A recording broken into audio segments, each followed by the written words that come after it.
OpenAI just launched Agent Builder. Everyone is saying it's the end of n8n. It's the end of Make.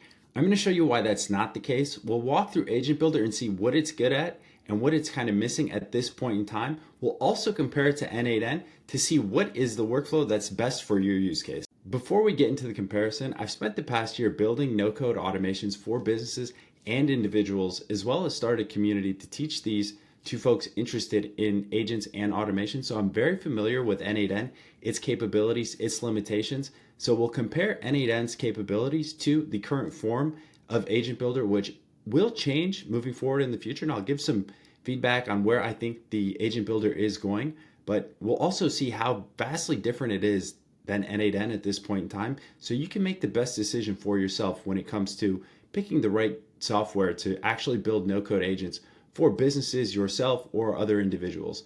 And if you're interested in building these no-code tools, check out the link in the description where you can see the community that we run. Here's a little bit of the community. We have a 60-day daily task guide that helps guide you along your path to learning AI agents and automations and how to think about monetizing them. We also have step-by-step agent builds where we walk you through node by node how to structure some of the builds.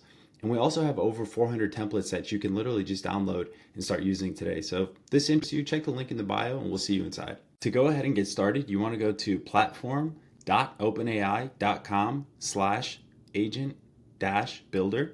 And once you get there, you'll see this homepage. They did a great job of kind of laying out a few templates that you can use right off the bat. We have a planning helper, customer service. We can dive into some of these.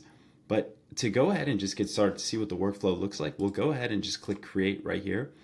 And if you're familiar with n8n, this looks pretty familiar in terms of the layout with nodes and connecting them. But if you're not, this is basically a start button that you cannot delete, right? Because to have the workflow or the automation go, you have to have a starting point, and Agent Builder has laid it out with a start button. And if we look here on the side, we have some options, and if you just are familiar with other workflows tools, this is a little bit limited, but I'm happy that OpenAI shipped it in the kind of form it is right now, because I'm sure they're going to add to it pretty fast. So anyways, we have the ability to add an agent node. We have an n node. We can add a note. We also have file search.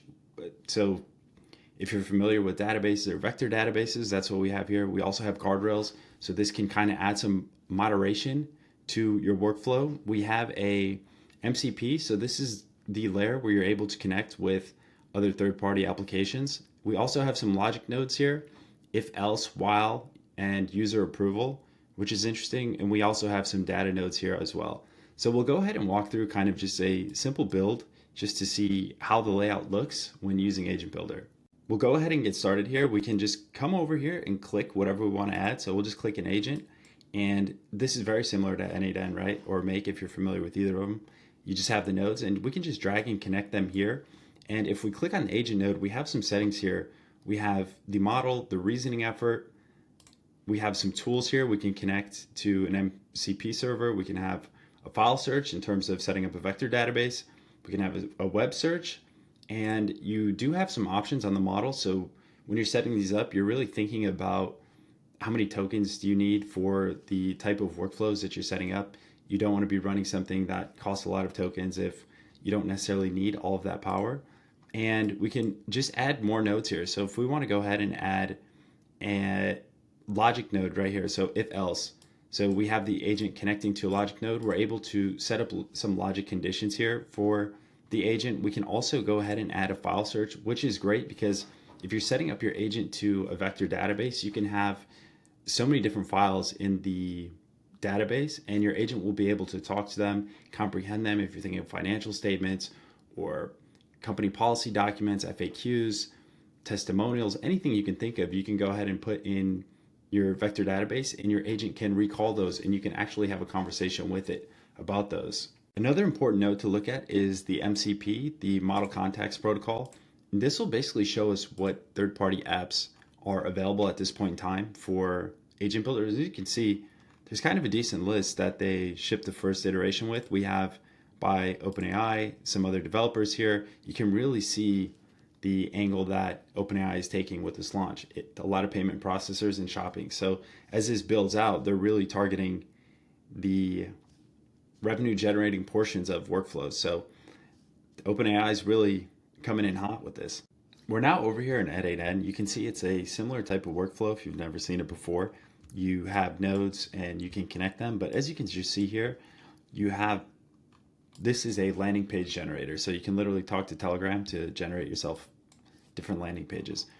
But you can just see the depth of kind of the tools that you can use here. So just for example, even just coming to connect a node, you can go ahead and type in Gmail, you can type in WhatsApp, you can send WhatsApp messages, receive WhatsApp messages, set up agents on Telegram, set up agents on Slack as well.